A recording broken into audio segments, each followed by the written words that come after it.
Homework 1.5, Quadratic Equations, Video 5, homework due Saturday, May 16th, 2020. In the previous 4 videos, we talked about solving by factoring, which sometimes is an option and is contingent on your factoring skills. And we talked about solving using square roots, which is only an option when there's a single x term. So what happens if you're solving an equation, or trying to solve an equation, and either you can't factor it or it just flat out won't factor, because not all things factor, and it has more than one x term. Now some of you may be looking at this and go, I know what it factors into, I know what it factors into, and that's good. But if I change that 8 to a 7, good luck factoring it.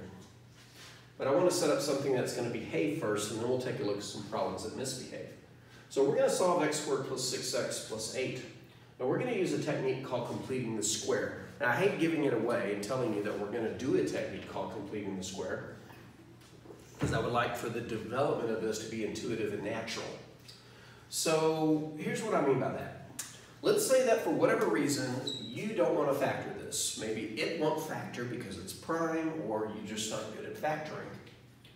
But you're really good at solving by using square roots. I can do that. I can square root, I can cancel the square, I can bring in a plus minus, I can even push it to the end when the answer is ugly. Why can't we use square roots on this one? Or can we?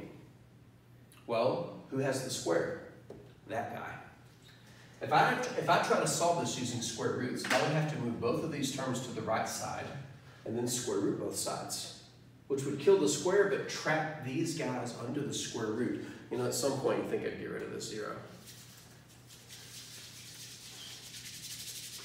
So anyway, solving this using square roots, at least as is not a good idea because of the extra x term. And that's why there should only be one x term. If there are 2 x terms, one of them has a square, one doesn't. The one without the square gets trapped under the square root. And good luck continuing from that point forward. But we can actually solve this using square roots, just not yet. How can we do that? Well, that's equivalent to asking how can we transform this from having 2 x terms to 1 x term. And I'm going to kind of show you an approach. Now, in the intermediate step, it does involve a little bit of factoring, but once we figure out the shortcut, we can bypass the factoring process. So what do I mean by completing the square? Well, if we could get this guy factored, but not just into any 2 factors, but into the same factor twice. The same factor twice. In other words, if these matched, then I could write it once with a square on it. And if I could write it once with a square on it, there would be one x term, and I could hit it with the square root. So what's about to happen is motivated by trying to force this to not only factor, but factor into matching factors so that we could write it once with a square. Now, how can we force that to happen? By getting rid of the 8 and putting a better number there. Now, what do I mean by getting rid of the 8? Well, let's just subtract it from both sides. So if I subtract 8 here, it's gone, and if I subtract 8 here, I get negative 8. So we're just relocating it in hopes of finding a better number here. Now, how can we find the perfect number here that will make this happen? Well, think about the FOIL process if I were doing this. When I FOIL, the inside and the outside products have to add to give 6x. So we need 2 numbers that have a sum of positive 6. Now, what are they going to multiply to give? We don't know that yet. But what we know that we're trying to make happen is we're trying to make these match. So if we're going to make these match, the numbers have to be the same. So now the question is, what 2 numbers are the same and add to give 6? 3. 3 and 3 are the same. 3 and 3 makes 6. So I would like to have a couple of 3's here. And to make a positive 6, they both have to be positive 3's. 3x and 3x is 6x. So based on the 6 and the fact that I want them to match, they both have to be 3's. But if they're both 3's, then what number has to go here?